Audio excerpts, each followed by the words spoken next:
juga mengundang atau saya minta diundang Presiden Joko Widodo, Presiden ke-7, ya. Karena bagaimanapun ini salah satu prestasi beliau, ini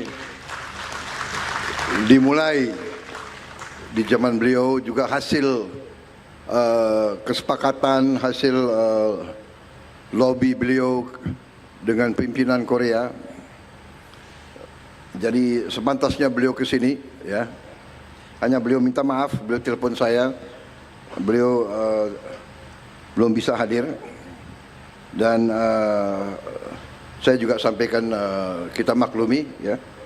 Tapi bagaimanapun saya ingatkan generasi penerus, saya ingatkan masyarakat Indonesia, marilah kita pandai-pandai menghormati jasa-jasa semua tokoh, jasa-jasa semua pemimpin.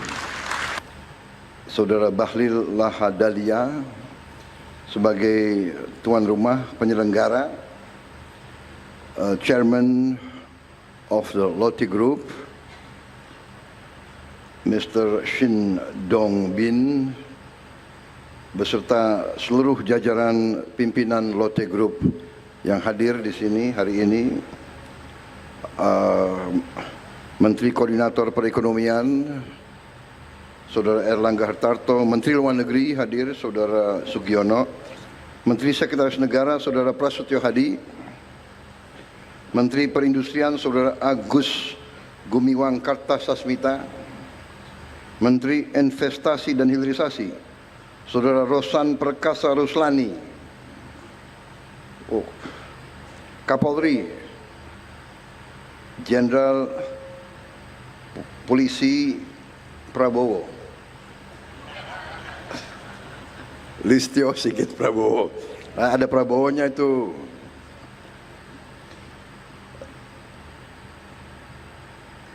Duta Besar Korea untuk Republik Indonesia, Saudara Park Sudyok. Gubernur Banten, Saudara Andra Soni. Gagal juga kok. Bisa juga jadi gubernur. Yang benar ya, jadi gubernur apa tuh? Wali Kota Cilegon, Saudara Robin Sar. Yang saya hormati para tokoh agama, tokoh masyarakat Banten, Cilegon,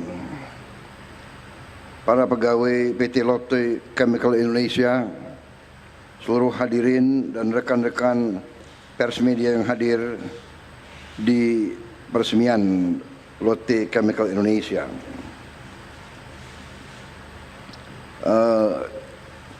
Seharusnya atau saya kemarin juga mengundang atau saya minta diundang Presiden Joko Widodo, Presiden ke-7, ya. Karena bagaimanapun ini salah satu prestasi beliau, ini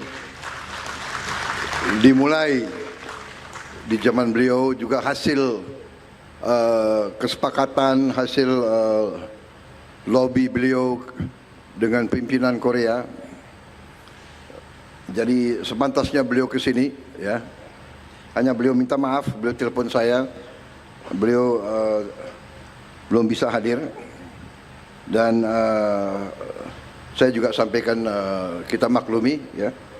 Tapi bagaimanapun saya ingatkan generasi penerus, saya ingatkan masyarakat Indonesia, marilah kita pandai-pandai menghormati jasa-jasa semua tokoh, jasa-jasa semua pemimpin.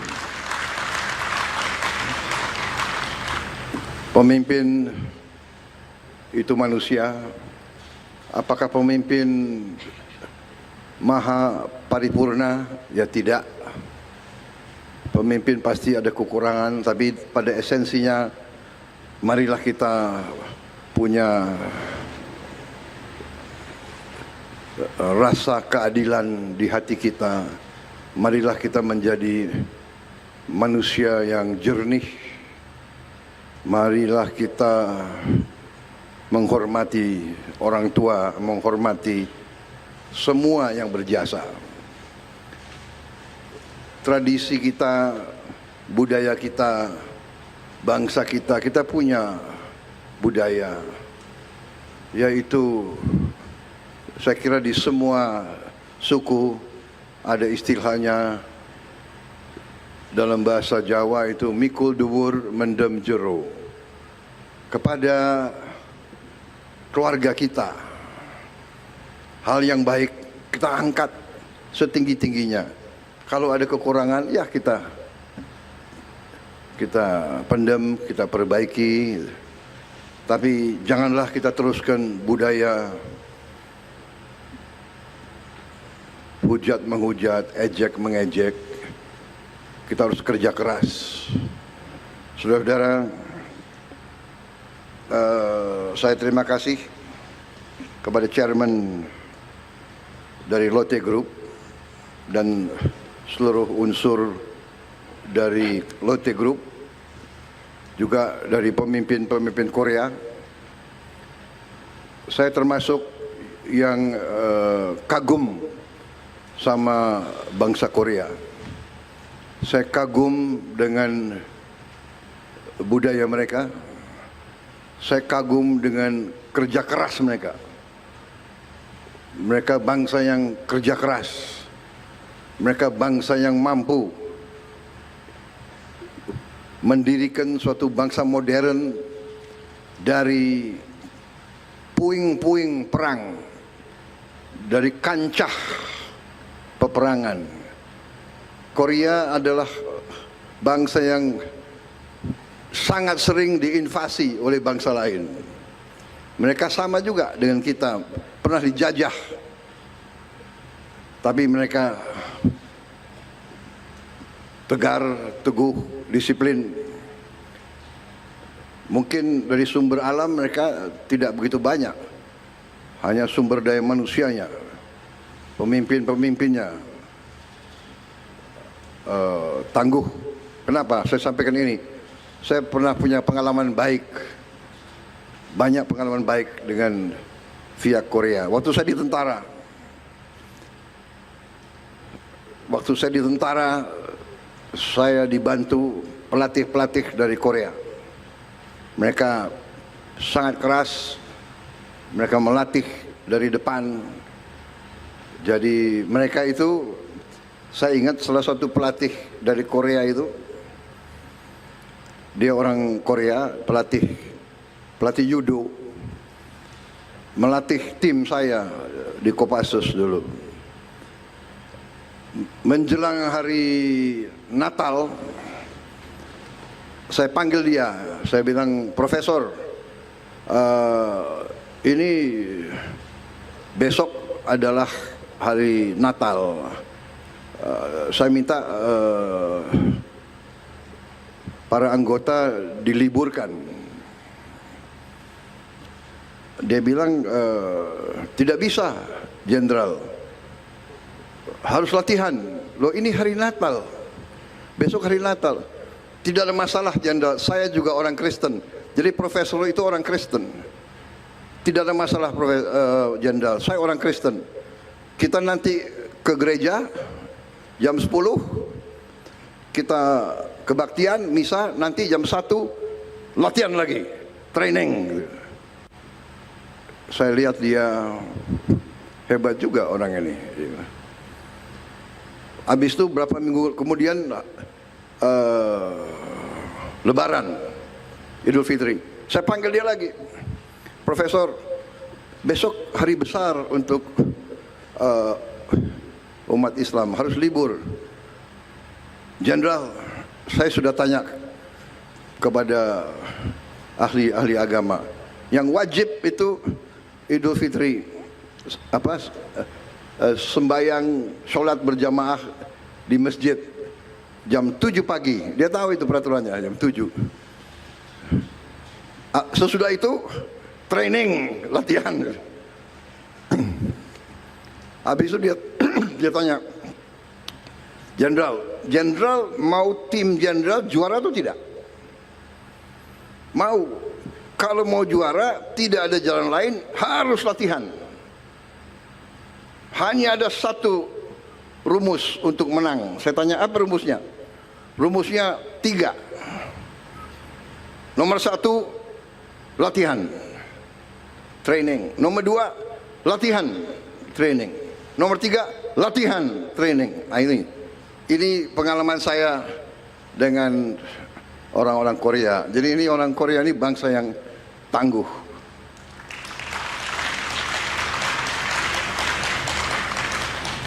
Bangsa yang tangguh. Jadi kalau negosiasi sama orang Korea tidak gampang. Ya, jadi boleh juga kalau orang Korea kita kirim orang Papua. Nah, jadi mereka bangsa yang tangguh. Ya. Saya salah satu idola saya yang saya contoh adalah Jenderal Park Chung-hee, Presiden Korea yang mimpin pembangunan industrialisasi Korea. Ya mungkin ini tidak politically correct karena dia tentara ya. Tapi kalau tanya orang Korea semua, dia banyak jasanya dalam pembangunan ekonomi Korea. Dan yang saya kagum sama dia dan semua orang Korea mengakui dia memang orang yang bersih, orang yang tidak korup, orang yang membangun budaya Korea yang baik. Jadi ya itu salah satu contoh saya ingin jadi seperti itu. Walaupun pensiun, tetap saya punya kehormatan, kebanggaan sebagai seorang jenderal. Kalau saya sekarang dipercaya mimpin bangsa, saya ingin mimpin pemerintah yang bersih, pemerintah yang tidak korup. Dan saya terima kasih. Dan saya terima kasih pembantu-pembantu saya ini bekerja dengan baik dan mereka juga ingin meneruskan, ingin memberi contoh kepada generasi penerus pemerintah yang bersih, yang tidak korup, sehingga kita bisa melaksanakan pembangunan besar-besaran. Pembangunan besar-besaran ya antara lain kita perlu dapat kepercayaan dari bangsa-bangsa lain, dari perusahaan-perusahaan yang lain. Contoh hari ini Lotte perusahaan mungkin salah satu terbesar di dunia mungkin. Asetnya $100 miliar dan mereka investasi di kita berapa? 65 triliun.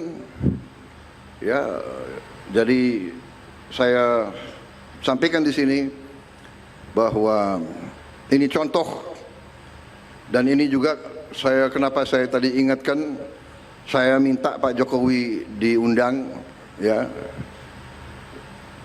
Karena saya lihat kok ada mulai budaya yang tidak baik. Ya. Pemimpin dikuyu-kuyu, dicari-cari. Pada saat berkuasa disanjung-sanjung. Ini budaya apa? Ini harus kita rubah. Ya kan? Ini harus kita rubah. Saya bukan Prabowo takut sama Jokowi. Prabowo masih dikendalikan oleh Pak Jokowi. Enggak ada itu. Pak Jokowi itu enggak pernah nitip apa-apa sama saya. Ya saya harus katakan yang sebenarnya, kan begitu. Pak Prabowo takut sama Pak Jokowi. Enggak ada itu. Untuk apa saya takut sama beliau? Oke. Aku hopeng sama beliau kok takut. Iya kan? Sudahlah. Saudara-saudara, beliau memimpin 10 tahun, diakui dunia bagaimanapun. Inflasi di bawah beliau cukup bagus, pertumbuhan bagus, iya kan? Come on, harus kita yang bener lah, yang jujur lah, ya kan? Ngono yang ngono gitu, ya kan? Ya, Pak Androsoni, benar nggak? Gimana itu bahasa Banten? Ngono yang ngono gitu. Ya nojo ngono kan gitu. Banten ada bahasa sama ya, Banten sama Banyumas ada persamaan ya? Hah? Ya, jadi saudara-saudara, ini prestasi hari ini, terima kasih. Saya bangga. Intinya itu yang ingin saya